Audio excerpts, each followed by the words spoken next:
조금 전에 제가 직접 일본 간사이 국제공항에 고립된 한국인 여행객 박순호 씨와 어렵사리 지금 전화가 연결이 돼서 바로 조금 전에 제가 통화한 내용을 함께 들으셨는데요. 윤태호 실장님, 우리 지금 박순호 씨가 학생이고 일본 오사카를 여행 중인데 오늘이 5일인데 3일부터 지금 국제공항 안에서만, 공항 안에서만 현재 고립이 된 그런 상황이라고 해요. 박순호 씨는 제가 사진도 보고 목소리 들어보니까 젊은 남성이라서 그래도 체력적으로나 이게 크게 부담이 덜해서 오히려 이런 경험도 할 수 있다 이런 것까지 있는 것 같은데, 노약자라든지 이런 분들은 정말로 이제 고생이 많으시겠죠. 또 말씀하셨지만은 고베공항으로 이동하는 건 고베공항 이동한다고 해서 한국으로 돌아올 수 있는 게 아니지 않습니까? 예. 저분들은 지금 간사이 공항이 정상화될 때까지 기다리고 있는 것 같은데 좀 빨리 해결이 됐으면 좋겠고요. 일본도 지금 큰 문제인 게 간사이 공항, 오사카에 있는 공항인데 일본 열도의 남쪽이지 않습니까? 태풍의 이동 경로를 보면은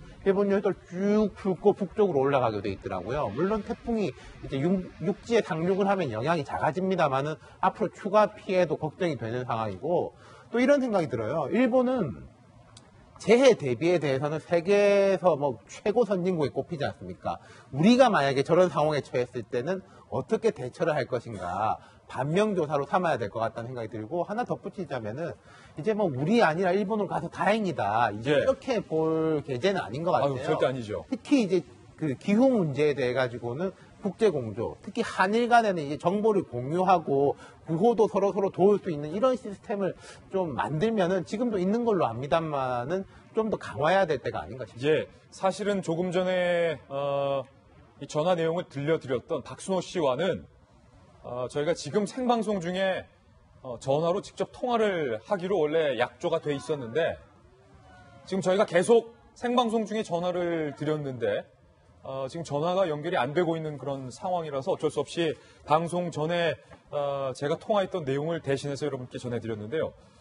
지금 박순호 씨의 전원에 따르면 현재의 통신 상태가 원활하지 않고 전기 공급도 끊겨 있어서 에어컨 등등의 장비가 지금 돌아가지 않고 있다고 합니다. 박순호 씨가 지금 연락이 되지 않고 있어서 생방송 중에 라이브로는 전화 연결을 못 드렸는데, 어쨌든 전기도 끊겨 있고 통신도 잘 안 되고 있다. 한국 관광객들도 아직 간사이 공항에 발이 묶여 있다라는 거예요.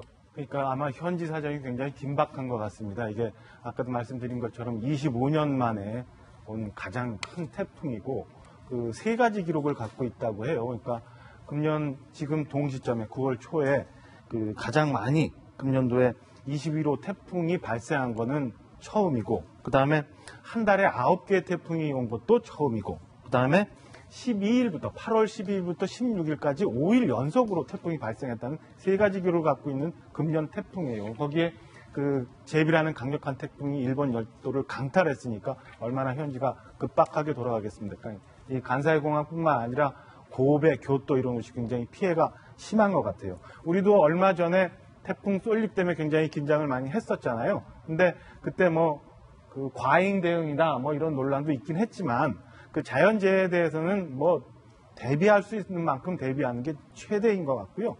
금년도 태풍이 많이 일어난 게 필리핀에 있는 해상면 온도가 그 평년에 비해서 1도 이상 높았다는 거예요. 높아가지고 태풍이 많이 지금 발생을 하고 있으니까, 좀 전에 이컬럼 말씀 주신 것처럼 그 지구 온난화, 기후 변화 이런 거에 대해서 앞으로도 굉장히 많은 상황들이 발생할 수 있을 테니까 이게 좀 대비를 좀 해줬으면 좋겠고요. 오늘 일부 어떤 신문에 보면은 지난 우리 폭우시에 그 가동이 됐었어야 되는데, 우리 폭우 때 미처 사실은 태풍은 많이 대비를 했습니다만 폭우는 예보를 제대로 못했었잖아요. 근데 그 사이에 몇 년 동안 준비해서 그 있었던 그 빗물 저류 시설 같은 게 무려 그 세금이 한 1,400억 정도가 들어갔다는데 그런 것도 전혀 가동을 못했었다고 하고요. 신촌의 하수관 같은 경우도 관리가 제대로 안 돼가지고 빗물이 많이 넘었다고 해요. 그러니까 우리 몇 주 전에 한번 다뤄봤습니다만 광화문에 그 맨홀 뚜껑이 튀어 올라올 정도로 갑작스러운 폭우 이런 거에 대해서 지금부터라도 차근차근 하나씩 좀 대비를 좀 해나가야 될 때가 아닌가 이런 생각을 합니다. 김병민 박사님, 지금 제일 우선시되고 좀 걱정되는 게, 일단은 방금 우리 박순호 씨 생방송 직전에 전화 연결이 돼서 들어봤지만 페리를 운행을 한다. 그래서 사실상 고립되어 있는 일본인들은 다 구출이 됐다는 거예요. 맞습니다. 지금 간사이 국제공항이 남아있는 건 박순호 씨를 비롯한 한국인 관광객들과 외국인 관광객들이 지금 남아있는 건데, 뭐 일본 당국에서 구조의 페리를 이용해서 박차를 가하고 있지만 고베공항으로만 지금 나를 것이 아니라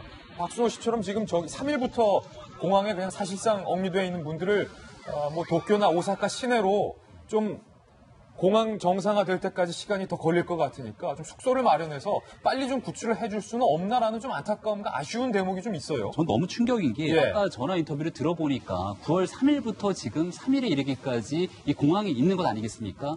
공항에서 여러 가지를 주게 되기 때문에 젊은 사람이라 좀 버틸 수 있다고 손 치지만 여기에 대해서 충분하게 안내 조치를 오사카 총영사관에서 제대로 하고 있는지에 대한 의구심이 좀 들었거든요. 예. 오사카 총영사가 우리가 이제 드루킹 사건 때문에 좀 낯익고 익숙한 곳이긴 합니다만은 이 오사카 총영사에서 교민과 그리고 이런 관광객들의 안전을 위해서 최대한의 조치를 다 취해야 되는 건 당연한 일일 거고요.